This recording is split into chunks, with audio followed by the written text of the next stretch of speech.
Kepada Pak Akbar Rakawarin, dipersilakan. Ya, terima kasih. Kedengaran kan suara saya? Kedengaran, Pak.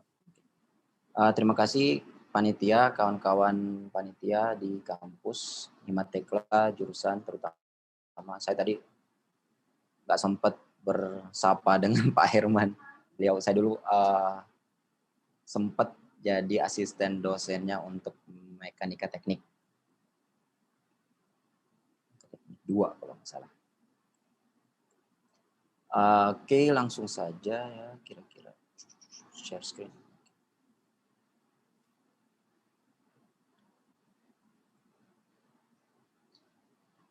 Ya, assalamualaikum warahmatullahi wabarakatuh.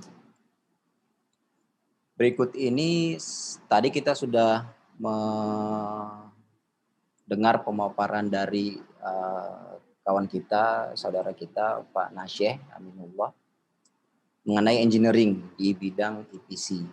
Selanjutnya saya akan coba mengasih gambaran dari bidang P dan C-nya, karena kawan-kawan panitia memberikan apalagi namanya request, gimana kalau bisa ditambahkan juga mengenai procurement sebagai sarana untuk menambah pengetahuan kawan-kawan mahasiswa.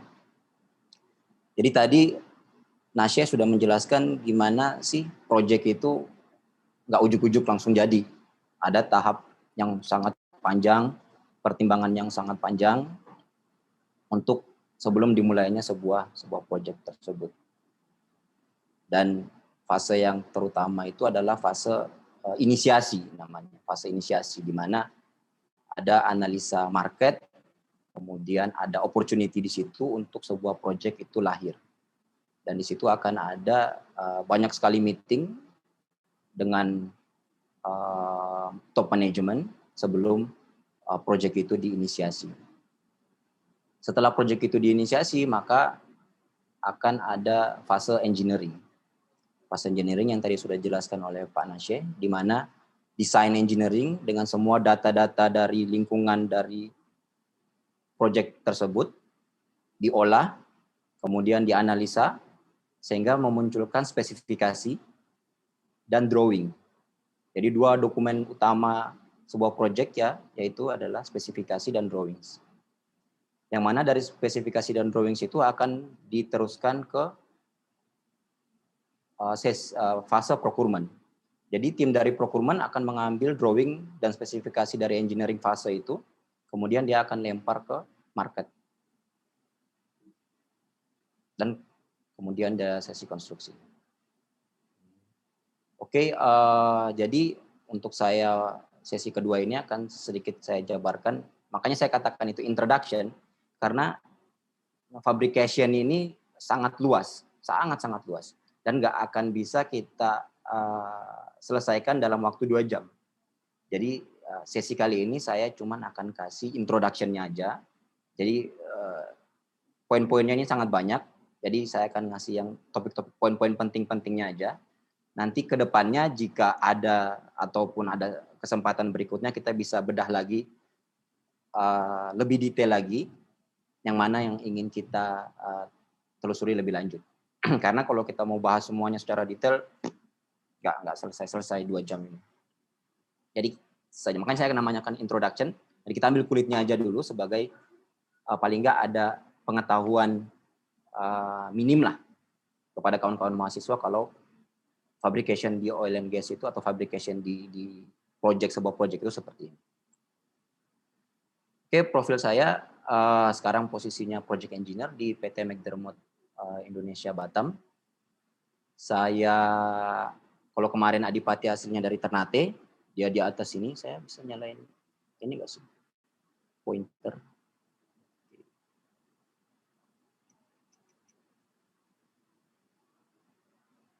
Nyala nggak pointer saya di situ?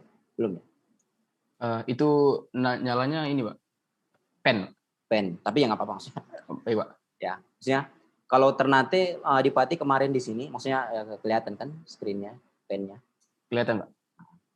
Adipati di sini, saya di sini aslinya. Jadi saya aslinya orang tua saya dari sini, Tual, Maluku Tenggara. kemudian saya SD-nya di Ambon. Begitu kalau mungkin teman-teman sempat tahu ada dulu kerusuhan. Jadi habis itu saya ke Makassar. Makassar di sini. Saya SMA, SMP 2 tahun dan SMA 3 tahun di Makassar. 5 tahun total saya di Makassar. Kemudian S1 saya di Surabaya. Surabaya mana sini kira-kira ya?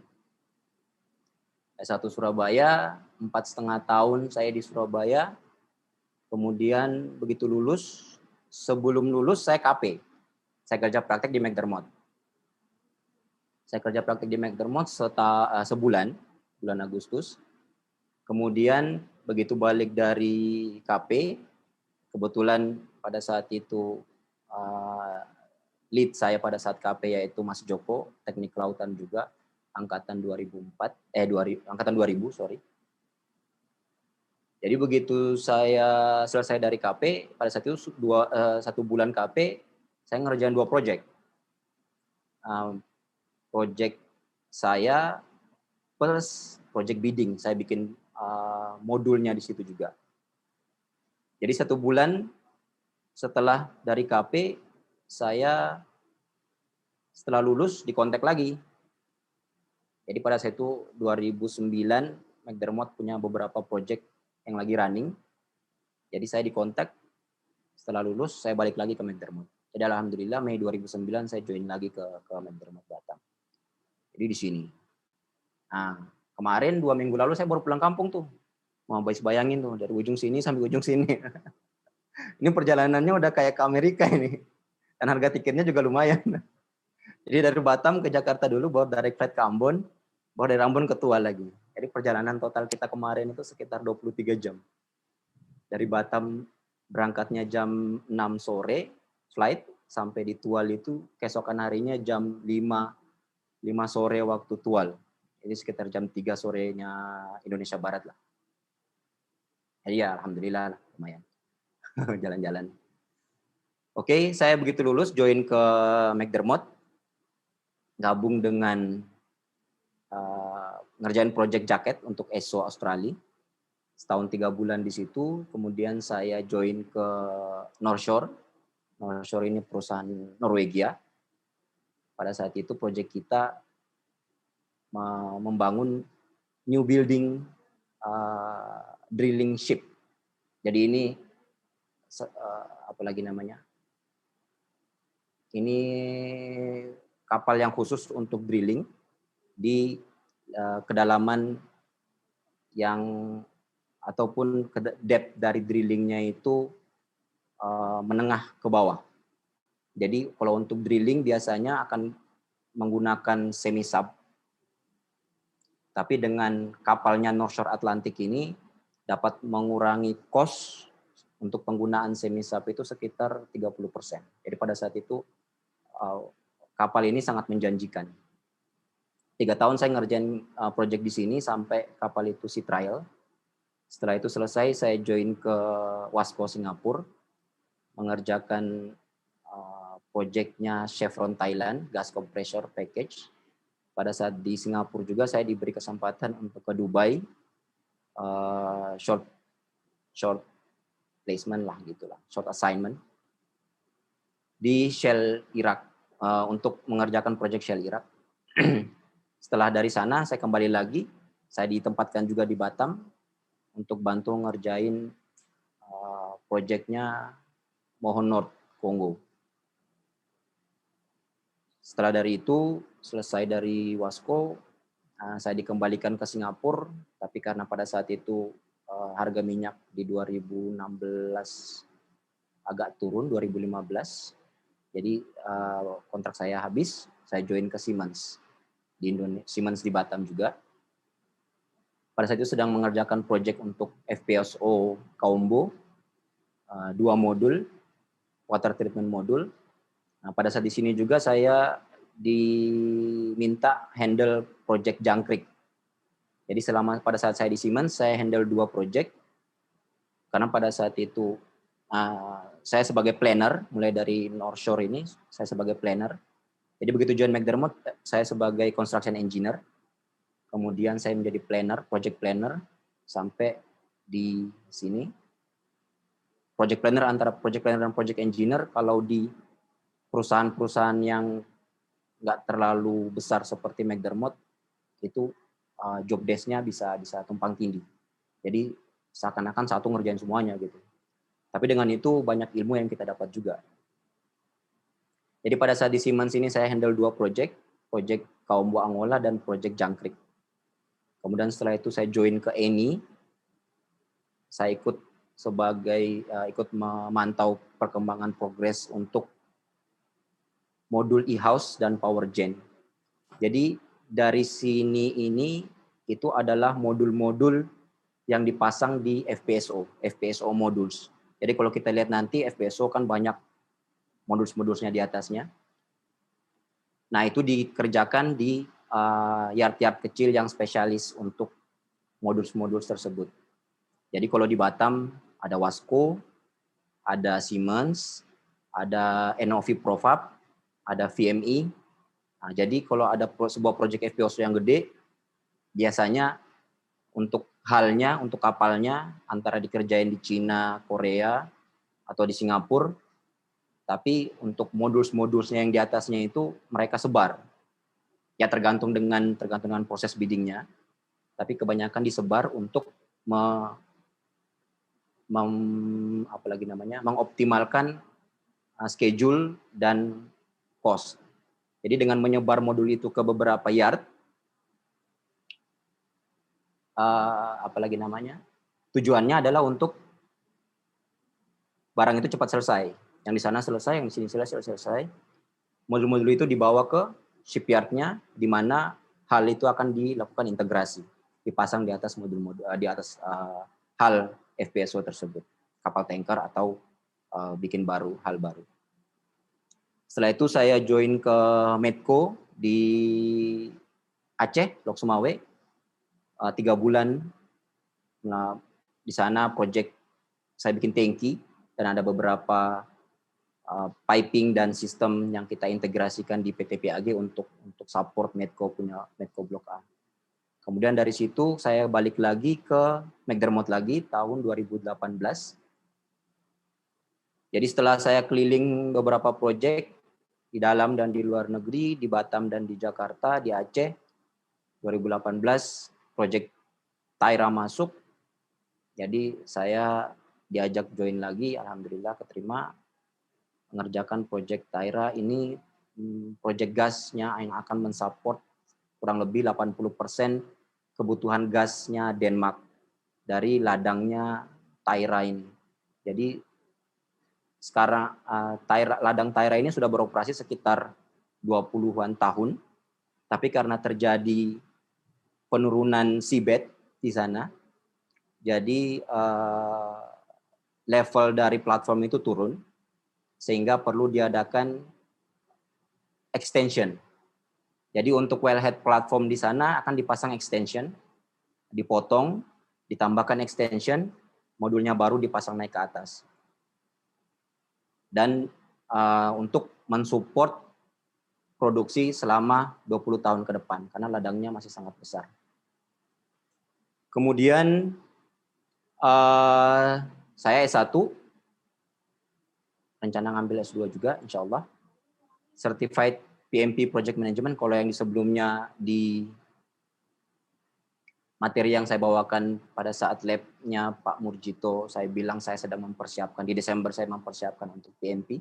Sekarang alhamdulillah di Desember itu juga saya lulus tesnya PMP. PMP ini adalah dari Project Management Institute, recognized worldwide. Jadi ini sebuah acknowledge terhadap experience dan knowledge saya di bidang project management. Kemudian saya juga join ke Royal Institution of Naval Architect. Saya dapat join dengan gelar sebagai MRINA. Nah, ini suatu kesempatan buat kawan-kawan di ITS sebenarnya, teknik lautan khususnya, untuk join ke institusi ini, Royal Institute of Naval Architect. Ini bukan hanya untuk keren-kerenan, jadi kawan-kawan di kampus bisa dapat gelar ASOK RINA mungkin ya, kalau untuk mahasiswa. Tapi nanti di sini bisa membuka jalan untuk dapat yang satu ini. Candidate for Accredited IEng from UK Engineering Council. Jadi kalau IEng, kenapa IEng? Sebenarnya ada CEng, ada IEng untuk engineering. Jadi kalau CEng itu kalau dia punya pengalaman di bidang engineering yang memenuhi syarat tahunannya. Jumlah tahunnya sudah memenuhi syarat. Sedangkan kalau untuk pengalamannya lebih banyak di bidang project management, dia akan ngasih gelar IEng. Ini recognized worldwide dan sangat apa lagi namanya, sangat penting, bisa menjadi tambahan nilai jual juga. Jadi meskipun kita nggak lulusan dari UK, tapi dengan adanya kita join ke RINA ini, kita mempunyai satu jalan untuk join ke mendapat pengakuan dari UK Engineering Council. Kemudian selain kerja, saya juga ada kegiatan sampingan, bukan seperti Pak Nasyih yang bikin perusahaan jadi CEO. Insya Allah ke depannya mungkin seperti itu, tapi sekarang saya kegiatan sampingannya yaitu sebagai sekretaris di McDermott KL Toastmasters Club. Jadi apa itu Toastmasters Club? Ini sebenarnya ingin saya introduce sedikit lagi, lebih penting maksudnya. Jadi kalau kita ikut materinya Ciscus, Francis Cus sama Adipati kemarin mengenai pipeline, di situ mereka nekankan bahwa kemampuan komunikasi dan kemampuan bahasa Inggris itu sangat penting. Pada saat kita lulus dulu, kemampuan bahasa Inggris kita masih amburadul. Dan kemampuan komunikasi apalagi. Gitu. Jadi saya join ke ini namanya Toastmasters International. Kalau mungkin kawan-kawan nanti bisa search.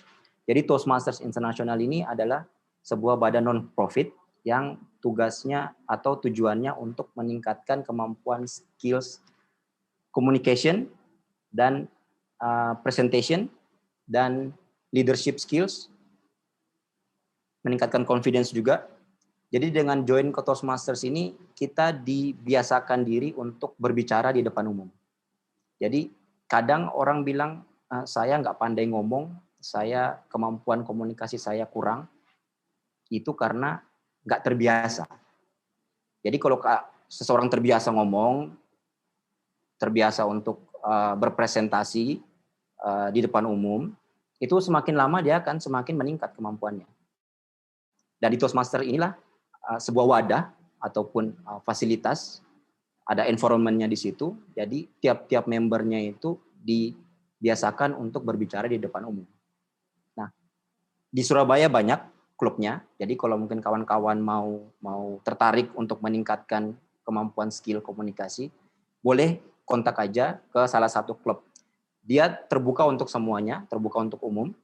Kapan aja kalian mau join, tanya kapan mereka punya meetingnya, datang ke situ, tanya, join. Kalau untuk sekarang pasti online semuanya. Kemudian berbayar, tapi ada yang free-nya juga. Jadi join aja dulu free, untuk join free, kapanpun mau join, sebanyak apapun, sebagai guest namanya, itu free. Jadi membiasakan diri di lingkungan-lingkungan yang akan meningkatkan kemampuan skills komunikasi dan presentasi kawan-kawan itu, apalagi dari mahasiswa, itu akan sangat amat bermanfaat nanti pada saat mungkin interview kerjaan atau presentasi TA ataupun ketemu dengan dosen-dosen untuk asistensi. Jadi mungkin kita awalnya keringat dingin, nervous, gugup. Tapi dengan kita membiasakan diri, itu akan semakin berkembang kemampuan seperti itu. Kemudian saya juga join sebagai member di PMI Indonesia Chapter dan juga sebagai PMI Global. Jadi dari sini saya dapat training setiap 2 minggu sekali mengenai project management ataupun komunikasi ataupun segala macam. Dan saya juga tergabung sebagai member di Batam Archery Club dan kemudian Perpani Batam. Saya salah satu inisiator untuk mulainya Perpani Batam di tahun 2016. Kemudian saya adalah founder dari URC Underwater Robotic Club di Teknik Kelautan. Jadi pada saat itu tahun 2009 saya setelah dalam masa tunggu iseng-iseng saya browsing, dari situ saya ketemu Mate punya kompetisi dan saya lihat ROV yang sederhana. Jadi mulai saat itu saya mulai coba-coba buat ROV yang sederhana itu, dan alhamdulillah warisan itu diteruskan kepada kawan-kawan sampai tahun 2019 kemarin berhasil ikut ke Mate Asia ya kalau nggak salah.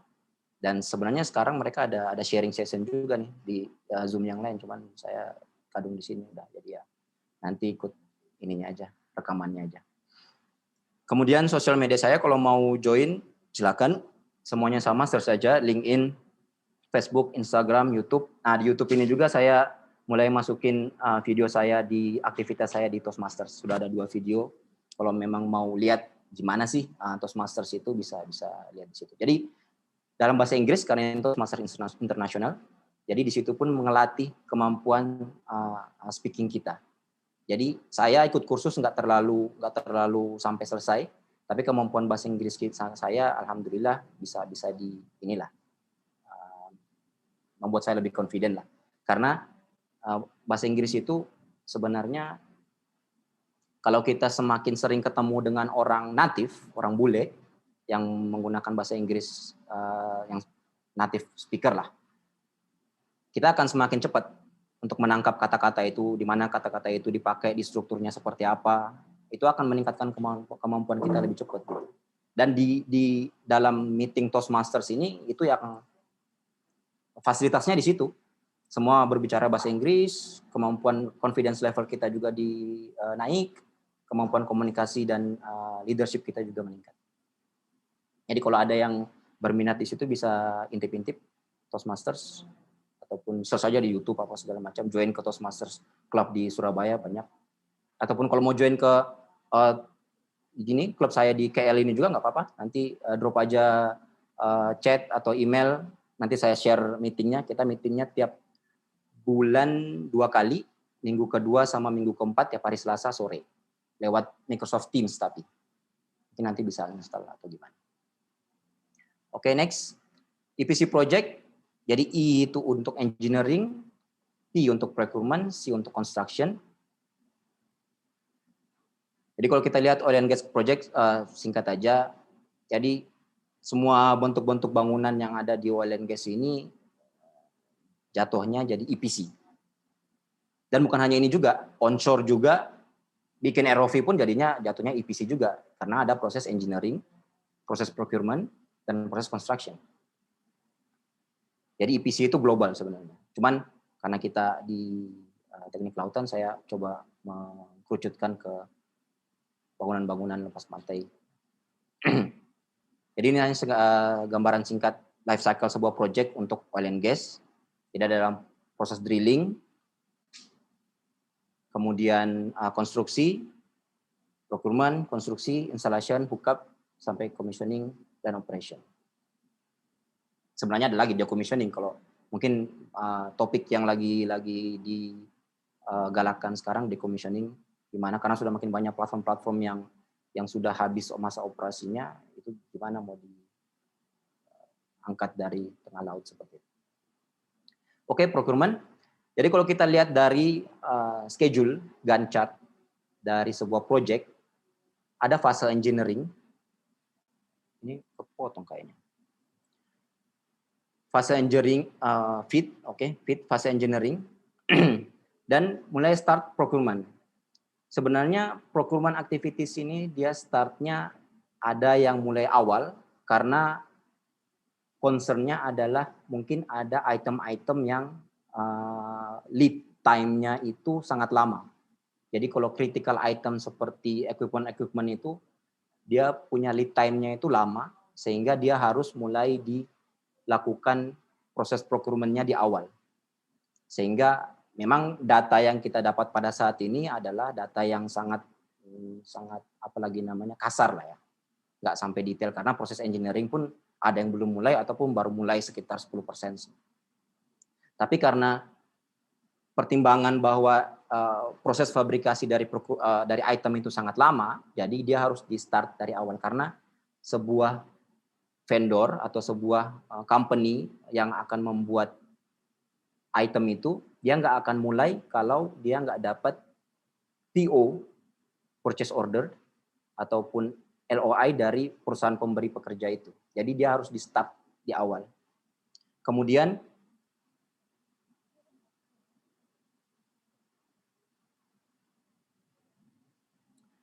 pointer saya kelihatan kan?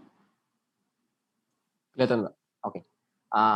Kemudian begitu fase engineering sudah mulai jalan, fase procurement itu akan mulai jalan juga. Dari sini mana drawing yang tadi saya bilang, spesifikasi dan drawing dari item-item yang mungkin keluarnya di sini structure sudah ketahuan berapa banyak, piping sudah ketahuan berapa banyak, electrical dan mechanical yang lain-lain.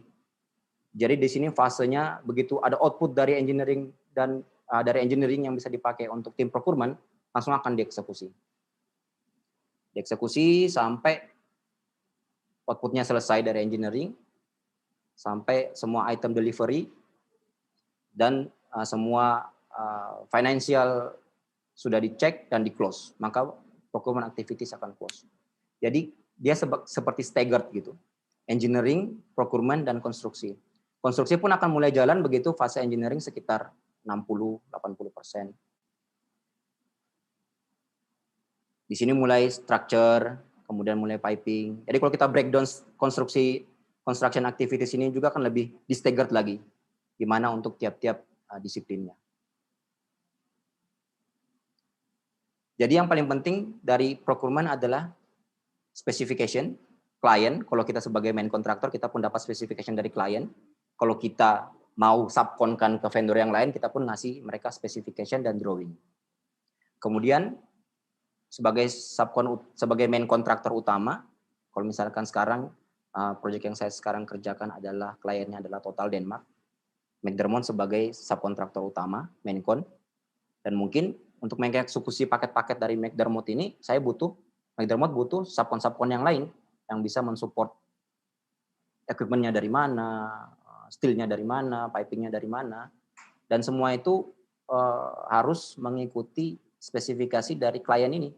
Ada yang namanya approved vendor list, bidder list. Jadi vendor yang harus saya pakai, yang harus saya pilih, nggak sembarangan.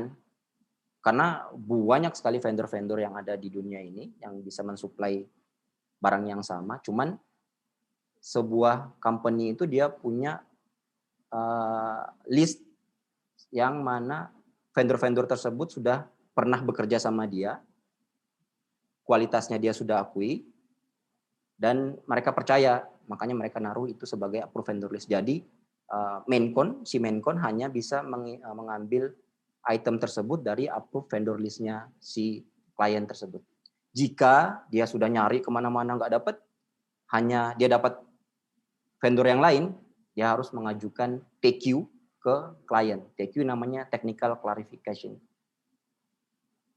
Technical query, sebenarnya technical query, yang mana dia harus nge-raise, saya nggak dapat nih dari approved vendor list kamu, nggak ada yang bisa nge-supply sesuai dengan spesifikasi dan engineering drawings yang kita provide. Ada vendor si C ini, dia bisa provide, tapi dia nggak ada di dalam approved vendor list kamu. Nah, itu akan ada komunikasi, meeting, sebelum itu di-approve, baru kita bisa proses dengan langkah selanjutnya. Proses procurement, ada yang namanya RFQ atau RFQ, request for proposal atau request for quotation. Jadi kita sudah siapkan, tim tender sudah siapkan dokumen, specification, drawings, schedule, material, segala macam. Kita kasih ke tim procurement, maka tim procurement akan menyebar RFQ ke masing-masing vendor sesuai dengan approved vendor list tadi. Jadi dengan mengirim RFQ itu, si vendor sana yang terima, dia sudah tahu kalau, oh ini ada kerjaan dari PTA. Sesuai dengan spesifikasi dan drawing ini, dan nanti akan dihubungi juga jika akan perlu adanya unwising atau bid conference. Jadi sekali karena banyak vendor yang kita sebar, dan banyak informasi yang harus di-share. Jadi kadang sebuah company dia akan mengadakan bid conference. Jadi ditentukan satu tanggal yang mana semua vendor itu akan duduk ke situ, meeting, dia akan jelaskan nih, saya punya scope pekerjaan ini, spesifikasinya kayak gini, materialnya seperti ini, drawingnya ini, apa segala macam, semuanya dijelaskan di situ ke semua vendor. Jika ada pertanyaan langsung di-clearkan di situ. Nah dari situ vendornya balik kerjain dia punya proposal ataupun quotation, dia akan mengirimkan quotation itu ke company tersebut. Masing-masing vendor akan mengirimkan quotation dan dokumentasinya apa segala macam sesuai dengan ada yang dalam dokumen yang dalam bid specification yang dikasih. Kemudian ada namanya bid clarification. Jadi misalkan ada sesuatu yang agak sedikit berbeda dari spesifikasi yang kita kasih yang hanya bisa disuplai oleh vendor tersebut. Ataupun ada pertanyaan-pertanyaan untuk masalah teknis, apa segala macam, ini akan dikerjakan di bid clarification. Ini mereka kadang pingpong, mereka kirim pertanyaan, kita jawab, kemudian ada pertanyaan lagi kita jawab, sampai semuanya sudah clear dengan jangka waktu tertentu tentunya. Kemudian dari pihak kita akan mengeluarkan technical bid clarification ataupun technical bid evaluation. Clarification tadi sudah di sini, namanya TBC, dokumen yang dikeluarkan di sini adalah TBC, technical bid clarification. Begitu sudah selesai proses clarification dengan vendor, kita akan mengeluarkan namanya technical bid evaluation. Kalau engineer akan mengeluarkan technical bid evaluation. Kalau dia itu orang subkontraktor, orang komersial, dia akan mengeluarkan commercial bid evaluation. Jadi di dokumen ini akan listkan semua vendor-vendor dengan klarifikasi sesuai dengan spesifikasi dan drawings yang kita kasih. Gimana sih kemampuan dia? Apakah vendor ini meet dengan spesifikasi yang kita kasih? Bisa nggak dia ngerjain barangnya ini sesuai dengan spesifikasi yang kita kasih? Dan gimana komersialnya? Jadi dari sini evaluasinya teknikal dan komersial. Dua dokumen ini kita kirimkan ke hire management, project manager, project control manager, ataupun finance manager. Nanti mereka yang akan sesuai dengan ada scoring juga di sini. Dan kemudian ada rekomendasi dari segi teknikal, kita merekomendasikan PTA karena poin-poinnya dia yang paling tinggi dari sisi teknikal. Kemudian dari komersialnya kayak seperti apa, dan di situ akan ada review, evaluasi dari tim manajemen. Siapa yang dipilih, kemudian akan dibuatkan dokumen scope award untuk di award ke vendor A. Gimana dengan yang lain? Dia akan dikirimkan notification bahwa dia belum beruntung untuk scope tersebut dengan penjelasan segala macam. Itu biasanya yang mengeluarkan tim dari tim procurement. Kalau sudah dapat, ya sama seperti kita dapat dari klien, kita juga melakukan hal yang sama ke subkontraktor kita. Lakukan kick-off meeting, di mana semua dijelaskan di situ, kita juga undang klien di situ, duduk bareng-bareng, kita sudah award scope-nya ini ke PTA, jadi klien pun tahu, oh yang ngerjakan scope-nya ini PTA, scope-nya itu adalah ini, schedule-nya segini, nanti kita akan melakukan weekly progress meeting pada hari ini segala macam. Jadi kita dengan klien terbuka bahwa semua paketnya dia kita punya plan untuk subkontraktor ke siapa kita infokan ke dia juga. Kemudian jika ada perlu factory acceptance test, maka kita harus visit ke factory-nya si vendor untuk melakukan tes.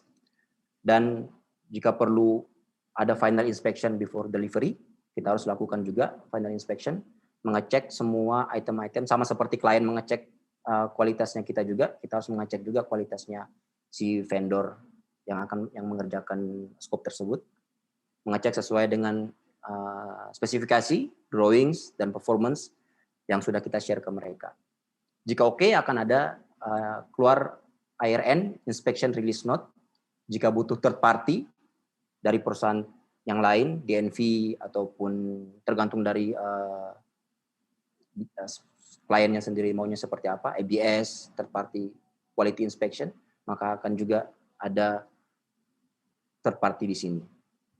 Kalau udah oke, clear semua barang delivery sampai di tempat kita akan adakan goods receiving inspection. Jadi dicek semua segala macam bahwa tidak ada kerusakan selama perjalanan. Kalau perjalanan darat ya nggak masalah, kalau perjalanan laut dari lintas negara segala macam, laut darat segala macam. Jadi itu harus dicek dulu.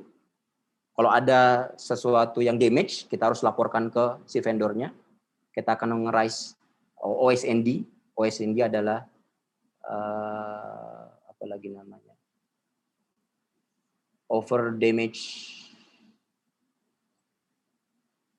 Overshot and damage report. Jadi jika itu barang lebih atau kurang ataupun damage, semua akan kita reportkan ke vendornya. Kalau udah oke, akan keluar GRN, Goods Receiving Notification. Oke. Mana sih?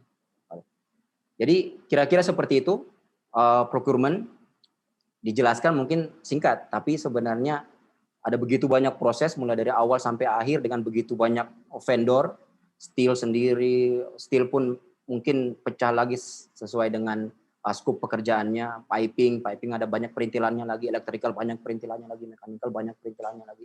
Jadi tim procurement itu menghandle begitu banyak vendor dari begitu banyak negara dengan begitu banyak problematikanya, latar belakang bahasanya apa segala macam, dan mungkin ada financial issue di situ harus dikerjakan juga. Jadi dinamikanya itu sangat menarik juga untuk di tim procurement. Jadi saya cuma bisa ngasih gambaran singkat aja proses-proses untuk bagian procurement itu seperti itu. Selanjutnya kita masuk ke fase konstruksi. Jadi yang paling penting dari sebuah project yaitu adalah contract award. Jadi kalau kita lihat dari website resmi, entah itu Saipem, McDermott, Subsea 7 ataupun segala macam, dia akan announce bahwa dia mendapatkan project ini segini. Setelah melalui bidding proses, project award, LOI, dia akan announce saya dapat project ini. Dari sini kemudian project management team itu dibentuk. Nah, yang penting dari fabrication construction itu adalah fabrication sequence. Jadi gimana sebuah project yang gede, modul, dipecah, gimana sih ininya, pengerjaannya. Nggak mungkin ujuk-ujuk langsung jadi. Kita bangun dulu dari fondasi, pasang decknya, legnya, terus naik lagi. Jadi seperti itu. Dan kita harus menjelaskan ke klien kita secara terperinci bahwa proyek Anda akan kita eksekusi seperti ini. Jadi kalau dari fase engineering akan ada keluar 3D modelnya. Mungkin kawan-kawan di teknik kelautan pakai SACS ataupun GT Straddle atau masih ada GT Straddle nggak ya dipakai ya? Apa sekarang softwarenya yang dipakai di kampus untuk modeling? Masih SACS, Pak. Oh, SACS ya? Iya. Saya dulu pakai Microsas punyanya McDermott, tapi sekarang kayaknya sudah nggak diterusin, jadi sama juga balik pakai SACS juga. Jadi dari sini, dari engineering model kita keluar, structure-nya, piping-nya, semua detail. Kalau di SACS mungkin kita nggak akan ngemodelin sedetail. Cuman kalau kita pindahin lagi ke PDMS, itu lebih detail lagi kita bisa lakukan pemodelan. Dari semua structure, item-item, perintilan-perintilan, secondary, tertiary, piping, cable trace, apa segala macam bisa kita modelkan seperti ini. Jadi kalau di engineering fase itu ada namanya engineering model review. Model review 30%, 60%, model review 90%. Jadi di situ akan kita tunjukin ke klien bahwa model Anda, project Anda akan kita eksekusi seperti ini, layout-nya, equipment-nya seperti ini, ada piping di sini, strukturnya ada primary-nya kayak gini. Untuk electrical under deck-nya seperti ini, above deck-nya seperti ini. Jadi kita pecah semua proyeknya dia itu dalam bentuk per deck atau gimana kita mau mengeksekusi modelnya dia. Dan ini pun tentunya kita akan pertimbangkan dengan kemampuan crane kita di yard. Kalau crane kita masih mampu untuk membuat satu deck, kita namakan pancake ya. Jadi misalkan ada 4 deck, tiap-tiap deck itu kita namakan pancake deck 1. Jadi kalau kemampuan crane kita masih bisa mampu untuk mengangkat satu deck itu, maka akan kita lakukan seperti itu. Tapi jika deck itu lebih besar, kalau kita ngangkat dari kemampuan crane kita, maka akan di-split. Mungkin di sini kalau nggak cukup, kita akan belah 4, atau tergantung dengan kemampuan crane. Jadi kita akan angkat ini dulu, terus ini, terus ini, terus ini. Cuman di McDermott punya crane Lamson dengan kemampuan sekitar 1000 ton, dan ada 2 crane Liber sekitar 500 ton. Jadi lumayan besar kapasitasnya untuk crane di McDermott. Ya. Jadi dari modul ini dieksekusinya mulai dari awal sini, bikin pancake 1, naik, tutup, deck 2, naik, tutup, deck 3, naik, tutup atas, pasang pipingnya masuk, segala macam, pasang equipmentnya, pasang elektrikalnya, pasang handrailnya, segala macam. Kalau udah semua selesai, inspeksi, baru bisa di load out. Nanti kita akan jelaskan lebih rinci tentang tipe-tipe load out. Structural activities, awalnya tentunya kita akan lihat kondisi soil. Jadi untuk menaruh deck itu, berapa besar deck itu akan pada akhirnya. Jadi kita harus mengetahui kondisi soil bearing capacity dari tiap-tiap fondasi yang ada di bawah modul tersebut. Kemudian dari engineering akan mengeluarkan design drawing. Dari engineering drawing itu akan diterjemahkan oleh yard engineering team untuk mengeluarkan seberapa besar fondasi ataupun stools yang akan dipakai untuk mensupport oleh modul tersebut. Jadi kalau kita ada namanya istilah fast track project. Jadi fast track project itu dia memecah project itu menjadi beberapa bagian agar dapat dikerjakan secara bersama-sama. Jadi misalkan satu deck yang besar tadi, dia pecah, deck 1 di sini, deck 2 di sini, deck 3 di sini, finalnya mungkin di atasnya deck 1 misalkan. Jadi fondasi di bawah sini adalah fondasi yang dihitung sebagai total keseluruhan beban dari modul tersebut. Sedangkan fondasi yang di sini sama yang di sini, ya hanya untuk mendukung berat dari si deck ini aja. Karena begitu udah selesai, dia akan di-stacking ke sini. Seperti itu. Jadi ini untuk jaket, ada namanya fondasi saddle type. Jadi nanti si jaketnya akan duduk di sini. Untuk sebagai launchingnya si jaket itu nanti. Jadi kalau kita lihat sebuah modul besar, strukturnya gimana sih? Apa? Dipecah menjadi fondasi, kemudian dipecah lagi per deck, dan nanti akan ada proses stacking, lifting. Nah, yang paling penting dari structure adalah material profile dan grade. Jadi kalau kita di kampus kita berbicara dengan sesuai dengan API ya, API RP2L, API RP2WSD. Jadi kita pakai material yang KSI 36 KSI, 50 KSI. Itu di bahasa di engineering. Tapi gimana mentransfernya di bahasa fabrikasi, market. Karena semua steel itu akan di pasarannya memakai kata-kata ini sesuai dengan spesifikasinya. S235JO, S355, S420. Nah, ini yang harus penting kita lihat kalau sudah masuk ke project, yaitu spesifikasinya, codes-nya apa yang dipakai, apa spesifikasinya, untuk structure apa spesifikasinya, untuk piping apa, untuk structure materialnya apa. Nah, kalau untuk ini material dari spesifikasi yang dikeluarkan oleh si Total, dia ada kodenya untuk setiap materialnya. Jadi mungkin tiap-tiap project akan beda-beda lagi. Jadi material yang dia pakai S355. Nah, kalau kita mau terjemahin ke bahasa engineering, A36, ini mungkin di sini, A36 KSI. Cuman material yang dipakai di project itu adalah S235. Jadi ekuivalensi dari material itu sangat penting. Begitu kita masuk ke project, apalagi fabrikasi, ekuivalensi material harus kita tahu. Mungkin di project-project lokal seperti Indonesia, grade yang dipakai mungkin beda lagi. Jadi itu yang harus ditahu.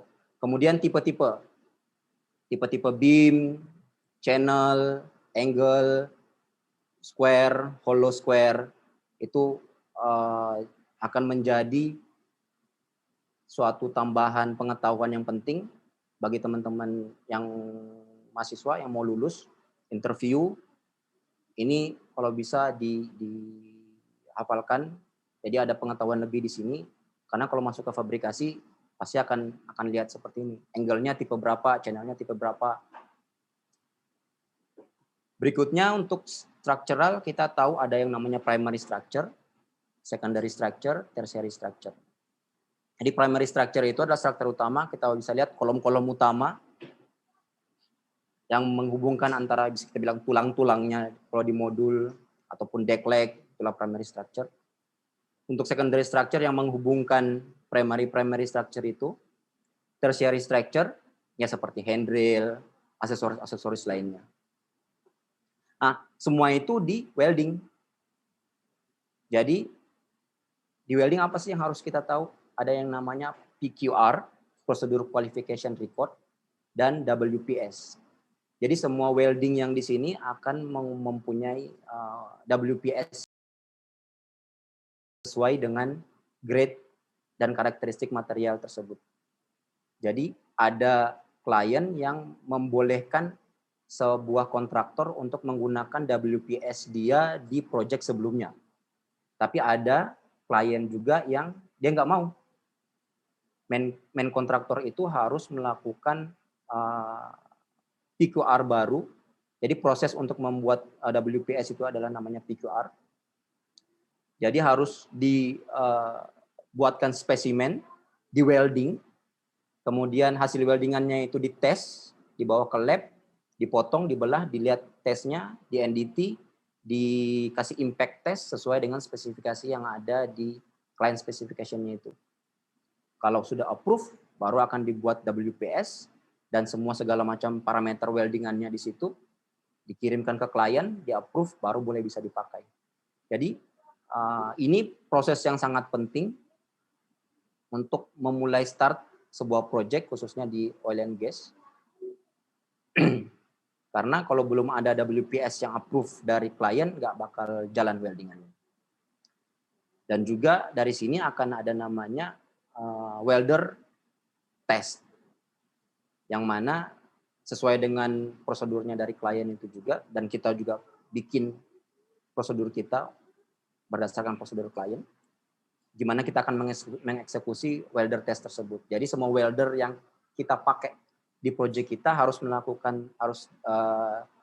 melalui tes, acceptance kriterianya ada, kalau sudah memenuhi itu baru bisa dipakai di proyek tersebut. Tiap-tiap proyek, tiap-tiap region akan berbeda-beda spesifikasinya. Untuk structure, setelah structure-nya selesai akan ada lifting, stacking, dan transportation. Jadi mungkin bisa juga structure-nya dikerjain di dalam workshop. Jadi untuk meningkatkan productivity, dikerjain di dalam workshop, jadi nggak ada hujan, panas, apa segala macam, produktivitasnya bisa kenceng. Kalau sudah selesai, baru akan ditransport, dibawa keluar. Piping. Setelah structure kita akan ada piping. Piping banyak sekali macam-macamnya. Jadi kalau kita lihat sini, ini yang namanya flanges, ini yang namanya elbow. Jadi semua piping kita tahu dia lurus-lurus, kita potong, kita sambung dengan elbow, kita welding. Kalau ada elbow lagi kita welding lagi, kita pasang flange untuk koneksi ke yang lain, dan semuanya ini sesuai dengan drawing. Kalau piping ada namanya isometric drawing. Jadi kalau untuk progress piping, kalau untuk structure kita berdasarkan tonnage, bisa berdasarkan tonnage. Kalau untuk piping kita berdasarkan die inch. Jadi apa itu die inch? Die inch adalah satuan join. Jadi tiap-tiap pipa itu dia punya diameter dalam inci, satuan inci. Jadi kalau kita bilang 2 die inch, 20 die inch, yaitu adalah 2 join seperti ini, dan size-nya ini adalah 10 inci. Jadi 20 die inch. Seperti itu. Jadi piping kebanyakan setelah receiving, dia akan difabrikasi di workshop, di join, sejauh mana nanti akan piping engineer-nya akan menentukan, dia akan dipotong di sini-sini, sesuai dengan kapasitas dari yard tersebut juga, sepanjang apa, sebesar apa, seberat apa, sebuah spools. Kalau sudah terjoin namanya spools. Jadi ini satu spools. Satu spools ada berapa? 4 join misalkan. Jadi kalau sudah selesai, diinspeksi segala macam sudah oke, akan dibawa ke erection. Nah, dia akan diinstal di sini. Nah, join yang dilakukan di dalam site, dia di dalam lokasi erection akan dinamakan field join. Jadi join yang dilakukan di field. Tentunya productivity di sini dengan yang di dalam workshop akan jauh berbeda. Piping sama dengan structure. Structure punya grade yang berbeda-beda. Piping juga sama. Carbon steel, stainless steel pun ada beda-beda lagi. Ada duplex, super duplex. Kemudian ada copper, ada nickel, ada aluminium, ada titanium. Kemudian jadi piping sama pipeline kemarin beda ya. Kalau pipeline dia lurus saja. Tapi kalau piping, nah ini amburadul di dalam sini.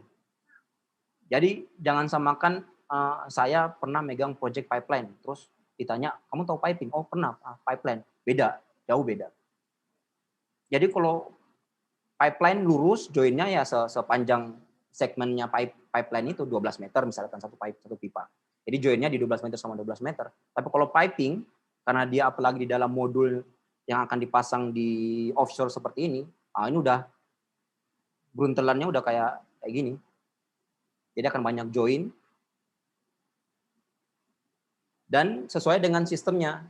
Jika itu sistemnya freshwater misalkan, ya carbon steel nggak masalah. Tapi kalau itu seawater.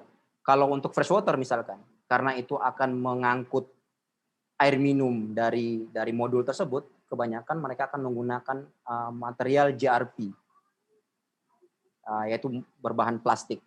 Jadi akan lebih melindungi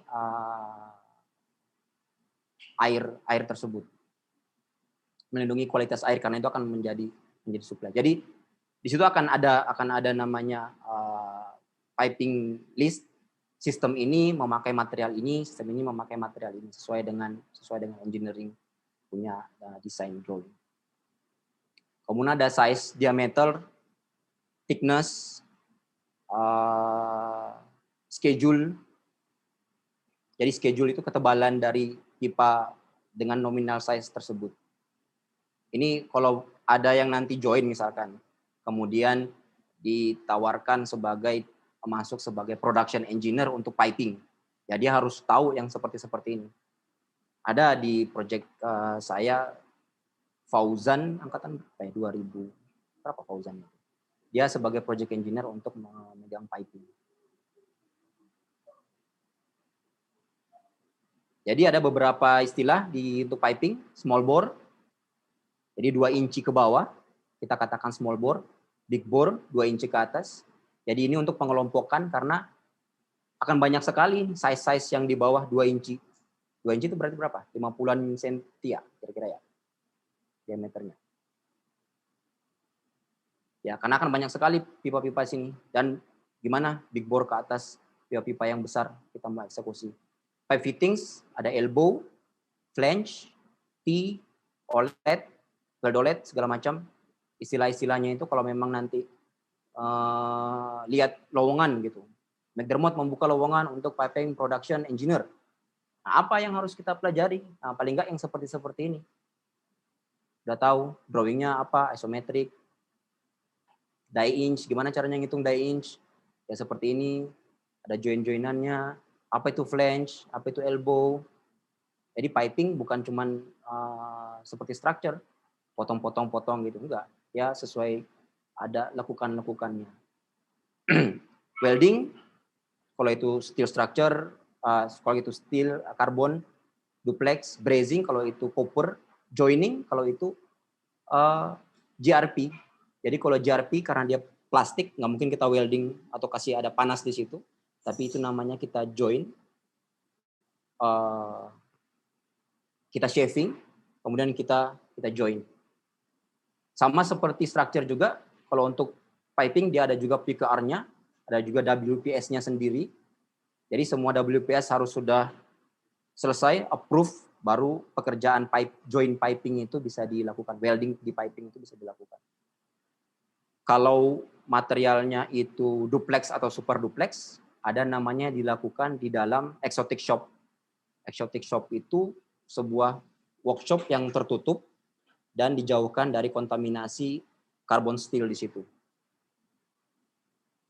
Karena akan mendatangkan korosi kalau itu terkontaminasi ke material duplex atau super duplex. Next, kalau sudah diinstal, semua udah dipasang, kita akan lakukan line check. Kemudian dari semua sistem, kalau sudah sambung-sambung menjadi satu semuanya, line-nya itu akan di hydrotest, dilakukan flushing atau blowing, karena pada saat proses welding dan fabrikasi di shop itu akan banyak kotoran-kotoran yang di dalam, dinaikkan ke modul, kotorannya itu tetap di situ. Jadi sebelum di-connect ke sistem, ke equipment, kita flushing dulu dengan air, dengan pressure tertentu. Setelah itu kita blowing lagi kalau memang butuh, pakai angin. Hydrotest, kita lakukan pengetesan tekanan, tutup semua kanan kiri, lakukan pengetesan sesuai dengan chartnya, berapa lama, sesuai dengan spesifikasinya. Dan kalau memang udah selesai, perlu di-painting, piping itu di-painting juga. Sesuai dengan color yang dimau. Setelah semua selesai, kita naikin lagi ke modul, kita pasang lagi, kita connect semuanya sama bolt murt bautnya, kita namakan range statement. Range statement itu pemasangan lagi kembali piping itu, spools itu ke sistemnya. Agar nanti digunakan untuk fase selanjutnya. Blasting painting. Jadi steel structure yang datang itu black steel, kita bilang black steel, raw material black steel. Itu karatan apa segala macam. Jadi kalau sudah selesai kita join welding satu pancake semua sudah selesai, oke, kita mau painting. Baru kita akan painting. Pertama kita blasting dulu, kemudian painting. Painting ini pun sesuai dengan spesifikasi, ada tergantung berapa layer kita mau. Jadi nggak langsung satu kali paint, boom, langsung final, nggak. Jadi ada primer dulu, sesuai dengan ketebalan cat yang dimau oleh di spesifikasi, dokumen spesifikasi itu. Primer, kemudian second coat, kita namakan layer itu coat, kemudian third coat, dan segala macam. Tergantung dari di mana lokasi yang akan dipakai. Kalau di above sea level, spesifikasi paint-nya beda, below sea level, spesifikasinya juga beda. Karena akan ada kena environment garam, apa segala macam, jadi mungkin akan pakai tipe cat ataupun sistem paint cat yang lebih tebal atau lebih keras apa segala macam. Jadi untuk di painting sendiri ada namanya blasting painting qualification. Jadi sama seperti structure, sama seperti welding, di painting pun ada sistem quality yang harus kita apa lagi namanya? kita penuhi dulu sebelum aktivitas itu bisa start. Jadi harus sesuai dengan spesifikasi yang diberikan klien. Jadi blastingnya kita harus bisa tunjukkan ke klien kalau kita bisa achieve blasting sesuai dengan SA2, SA2,5 atau SA3 tergantung dengan spesifikasi dari klien.